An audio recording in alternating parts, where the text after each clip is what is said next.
Hi, welcome back to West Side Stories. I'm Bill Mattis, and with me today is Lauren Stroud. She's the department's chair of the Orestimba High School Ag Department. And we also have Carling Skoglund, who is the FFA advisor on campus, a teacher. She's well known for her floriculture knowledge. That is where she came from. So we're going to talk a little bit now about this money we're trying to raise for the new school farm.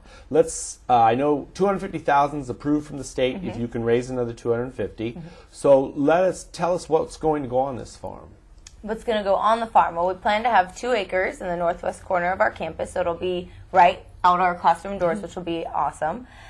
We plan to have a big livestock barn to house market animals, so things like market swine, meat goats, sheep, rabbits, and poultry. As well as a show arena, so our students can practice showing these animals as well as judging, because Carling teaches a livestock judging team, so it would be very nice for her to take classes of animals out there. We also hope to have raised beds to do herbs, cut flowers for the floral design class, as well as row crops to produce commodities that are primarily grown in the Newman area. We would also like to have fruit and nut trees surrounding the entire farm. So lots going on, lots of plant production, animal production, and things that we can actually use in our classrooms. So I know I've seen some of the, drawings a little bit, but a lot of it is for, like, you have plots for the floriculture areas where you'll actually grow the crops. Yes, that's very exciting. I would like to have raised beds would be great, not only for Ms. Stroud teaches ornamental horticulture, so growing bedding plants, also vegetables in those raised beds for students to tend to, and also I'm really excited about being able to plant flowers so that we can grow the flowers and then also use those cut flowers in my floriculture class, so that we won't be ordering flowers out of, not out of state, it's down more in Southern California where it's sent up, and using outside resources so that students will be able to see how the flowers are grown, from nutrients, what the weather climate is for each kind of the flowers, how they're grown, and how you harvest them, and then taking them into the classroom and making floral design projects. Now they see the cut flowers come in the door, and they don't really get to see where they come from. Well, I know you said you had 300 plus kids going through the program, but you also have actual people on FFA who grow these flowers and grow the animals and actually take them to the fairs. How many men and women are involved in that, the actual FFA program?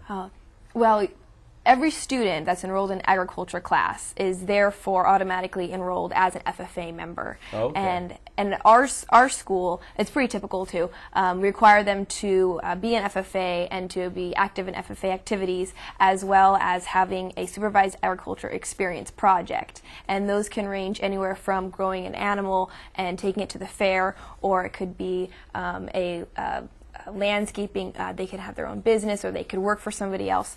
They can have something that they own, or they can work for somebody else as their project in their supervised agriculture education project through the FFA.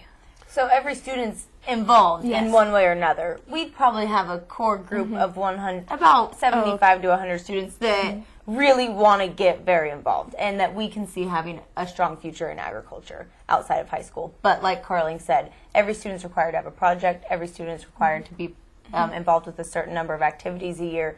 So all of them are involved with one thing or another that we do.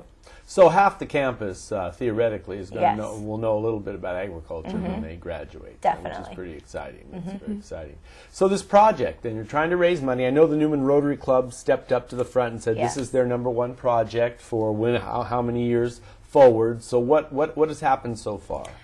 Since the approval of the grant, we've first started by asking businesses and local community members to give donations, and in return we are doing inscribed bricks and different sized plaques that will be placed on the farm, so that those sponsors can be remembered and recognized forever on the farm. So we plan to have a brick walkway or a brick wall somewhere on the farm with all of those donation sponsors inscribed. So we've been continually collecting those donations. We've also had Newman Rotary, like you said, step on board, and they have sponsored various fundraisers for us, with all proceeds going to our farm. So they've done a spaghetti feed for us. They've done Funds for the Farm, which was on Halloween. We went around with Interact members as well as Rotary members and knocked on community members' doors and asked them for donations. collecting about $1,500. And they have also done just straight donations to us. So they have dedicated a year to us, saying $25,000, but we have heard them speaking of possibly picking up another year and dedicating another year to the farm, which would be fabulous. We've also presented to our school board multiple times to keep them updated on what's going on with the farm, and we had a very nice dinner benefit the other night that was very successful with lots of leading farmers in the community. So yeah, so now you're looking for farmers, for agriculturalists, for organizations, processors, whatever, to step up with bigger dollars and try to come up with $5,000-$10,000 donations and have part of the farm named after them, or even a charity. I think people can give money in memory of someone else if they'd like to, and this is all a tax deduction, I would say, because it's a nonprofit. So that's what you're working on now to get this money out. Yes, most definitely. Following up with some of the bigger farmers and processors in the area to see if they'd be willing to donate. And not just necessarily one donation, but we're offering to work with them and do a multiple year type of pledge where they could say they want to give us $5,000 one year, the second year and third, or whatever that amount may be. So something we can work with them over a period of time instead of just taking it in one lump sum. Which is why most charities work that way, and then they can set up a giving program. And so if they want to get a hold of you, they can call the number that we're going to show on the screen here today, or they could write to the Orestimba High School, 707 Hardin Road, Newman, California, something like that. Yeah, that would be good. Then they could call you either way. But I know that they'll be, all of our viewers will be hearing more about this project as we go forward, because there is a deadline to actually raise the funds. Now, we were talking to the superintendent the other day, and the deadline was the end of March, I believe, but now there's some, because of all the state issues and problems, that may be extended. Right. There's been a freeze on the release of construction funds for education. So I believe we have a couple more months than we expected to have, which is good news for us. So by March, we have to have the construction plans approved by the Department of State of Architects, and then the match, we're thinking by May. So the actual architect plans are underway now? Most definitely, yes. So all the structural plans are already in the hands of our district architect, who will be taking them to DSA by the end of March. So if our donors or prospective donors would like to see what you're actually going to do, because if you're going to give $5, $10, or more $1,000 to a project and know where the money's going to go, they could get a hold of you, and you'd be happy to sit down with them? Most definitely. Very happy to do that. Now, do you travel to the farms sometimes to meet with these owners? And we've been out there with the school board. I've been out there with a couple of different departments from the state to show them where the site will be. But our superintendent was nice enough to take the school board out there, got them pretty enthusiastic about the project. And we would be happy to take anybody out there and show them kind of what's going on. The shop students have started some of the irrigation trenching, so you can see a little bit of the construction beginning, and we'd be happy to share that with community members.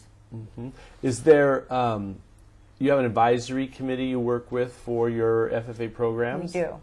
How often do they get together? We've met with our advisory committee officially 2 times for just regular advisory committee meetings, but then they just helped us host a wonderful dinner event. And so we met with them quite frequently and communicated with them quite frequently in the last month and a half. And then we just had a dinner 2 weeks ago on Friday. And so now is kind of the opportunity to get out and do more outreach and to find out, what they think of the project, where they like to go with it. Because I know there has been some talk as well from some farmers who are interested in giving in kind, and I know that's a consideration. And we're going to talk a little bit about that when we come to conclude the program, and give you a little more time to tell us anything else you want to talk about from the Newman FFA program. Great. So from all of us at Westside Stories, we'll be right back in a few minutes after these messages.